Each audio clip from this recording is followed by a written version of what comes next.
The purpose of the joint statement is really to reassure derivative markets that derivatives activity will continue to function smoothly, just as today, whatever form that Brexit takes.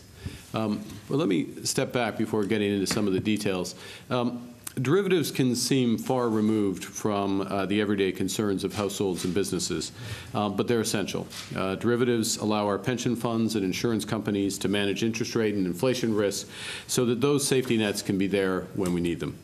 They help our banks and building societies manage interest rate risks on loans and mortgages, lowering borrowing costs for borrowers.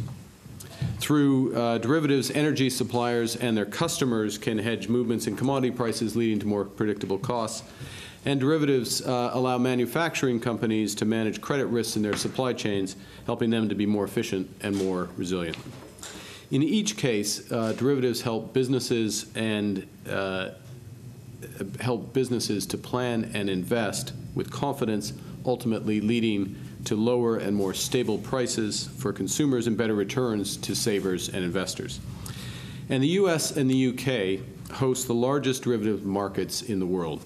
80% of the world's over-the-counter interest rate derivatives are written here in the U.K. or in the United States, each representing around $1.2 trillion of notional value every day. And our markets are the most interconnected. 1/3 of the 230 trillion notional pounds of OTC derivatives at UK CCPs comes from U.S. clearing members, more than any other international jurisdiction. And as host to the world's largest and most sophisticated derivatives markets, the U.S. and the UK have special responsibilities to keep these markets resilient, efficient, and open.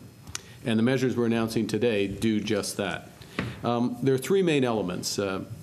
First, the CFTC's existing arrangements for UK firms will continue.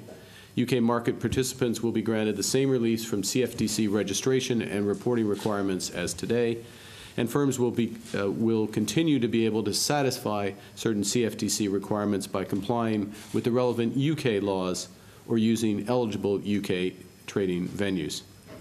Second, and reciprocally, U.S. trading venues, firms, and CCPs will continue to be able to provide services in the United Kingdom.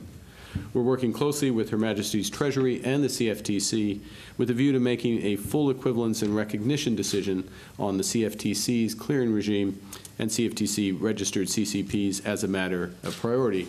But as of today, we're able to confirm that the CFTC-registered clearinghouses will be able to continue providing clearing services in the United Kingdom for a minimum of 3 years in a no-deal scenario. And third, U.S. and U.K. authorities are committed to continue to work together to supervise each other's derivative activities.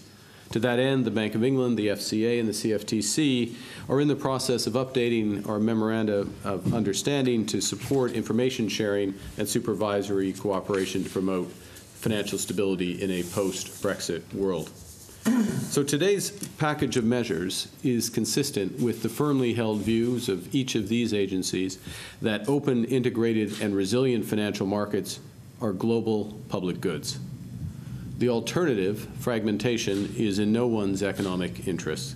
Fragmentation is inefficient, and it can undermine financial stability. And it can lead to higher costs that would reduce the incentives to hedge risks, increasing the amount of risk that the real economy would have to bear.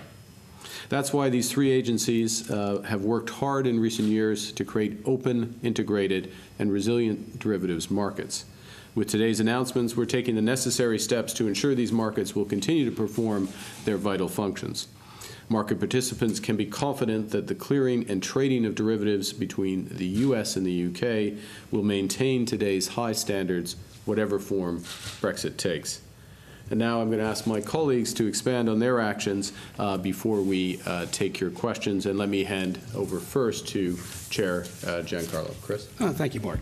I'm pleased to join you and Andrew for this important announcement. And I'd like to start by emphasizing a key point, and that is London is and London will remain a key global center for derivatives trading and clearing for a long time to come.